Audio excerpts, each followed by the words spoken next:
गदर में गदर चलता है। समस्या ये है कि गदर बहुत प्यारी फिल्म है और चल रही है और अपने देश के प्रति एक ईमानदारी है उसमें। तो उसके वजह से हम भी नहीं चाहते हैं कि उस भीड़ में हम आएँ।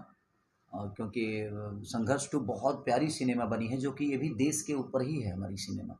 बट एक एक सिनेमा चल रहा है और अपने हिंदुस्तान का ही सिनेमा है और अपने देश के प्रति उसमें भी एक जागरूकता है। तो सर से हम सब ने बात की है और सर का भी डिसीजन रहा कि अगर हम इस भीड़ में आएंगे तो शायद हम अब अच्छे परफॉर्म नहीं कर पाएंगे, क्योंकि कोई भी सामान अगर आपको जगह ही नहीं मिलेगी तो आप बेच कहाँ पाएंगे। और एक बेहतर सिनेमा चल रहा है तो उस भीड़ में हम भी सोचे कि, और सर से हम सबकी राय से ये चीज़ें हुई कि नहीं, हम थोड़ा सा आगे जाते हैं, इसको दशहरा पे लेके आते हैं।